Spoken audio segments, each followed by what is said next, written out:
maganda bang bagay about sa pagiging fangirl. Pero bago ang lahat, alamin muna natin kung anong level ka ng pagiging fan. Basta kay LT, level of fan.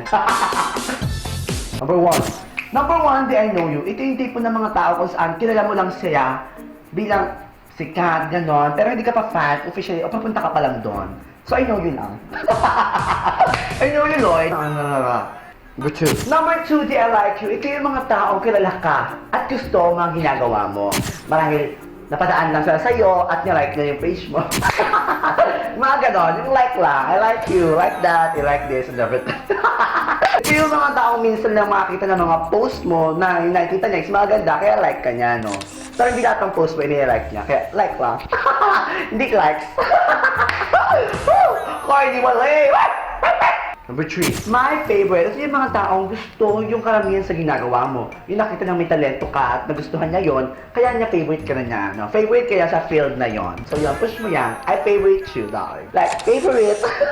Number 4, I'm a fan. Dito na papasok yung official na fan ka na niya. Yung sumasali siya sa mga group nyo para sa mga fans club and everything. Ito yung mga taong every post like, every post comment, every tweet favorite. Push mo yan. Number 5, you are my idol. Ito yung mga taong iniidolo ka. Yung mga taong tumitingala sa'yo. You inspire me. I love you, darling. Ito yung mga taong gusto ka at mahal ka dahil sa mga bagay na ibinahagi mo sa kanilang buhay. Maraming na-inspire mo sila. Maaaring binigyan mo sila ng pag-asa.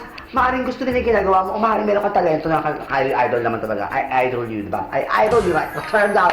I idol you. Number 6 is yung mga die-hard fan. Like this woman. I'm a die-hard fan of this girl. I love her. Sa lahat ng mga idol mo, siya yung pinaka sa tuktok. And that is Mariah. Mariah! Sila yung mga tao makikipagpatayan. Literal na makikipagpatayan para lang sa mga bashers. Number 7, yung mga dating fan.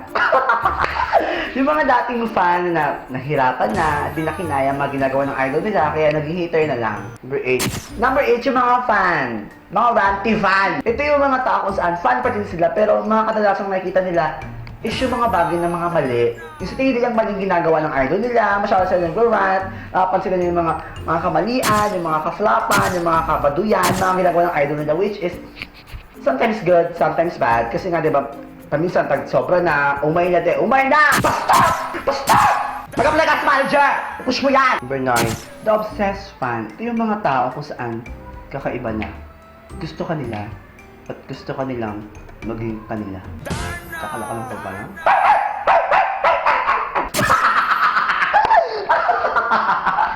Baklita! Ano gagawin mo pag nakita mo ang idol mo harap-harapan? A. Speechless.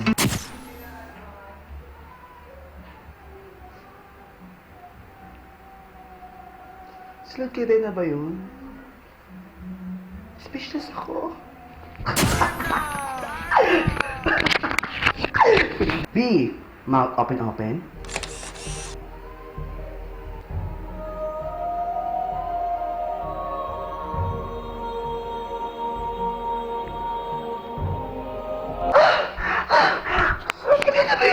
C. Titili. Say kadena! Picture naman ako, please! Ay, dito mo kayo! D. Magpapapicture? Hi po, I'm a big fan. Pwede mo ba magpapicture? Selfie lang po. Thank you po. I'm a big fan po. Kasi fan po kayo. Gusto ko po yung mga videos niyo po sa Vines. Di ba ikaw yun? Ay, mali pala. Iiyak. Idol ko po kayo. Kayo po ang nagbigay ng kulay ng buhay ko. F. Mahihimatay. Thank you. Sakit. Atakan ako. Wait lang po. Buot pa Idol po kayo. Idol. G. Matay. Akala ko naman pala. H. Magkapasay ng libro. Luis Cadena! Idol! Pasay naman ang libro ko, yung insert may gulay totoo. Ayan, syempre, gulay. Bilhin niyo na po, out na yan. Push yan ha. Segway match. Luis!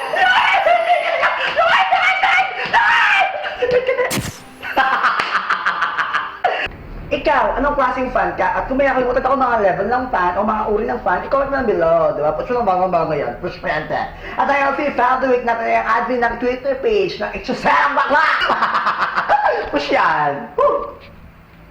Honey, honey, honey bee, dance around the honey tree, buzz about, wiggle, shout, and sing this song with me. May kupiling ko magkakaroon ako ng maraming pera. Sige, anak, kamutin mo yung nakamutin para magkaroon tayo ng pera. Pera. Go anak, go anak.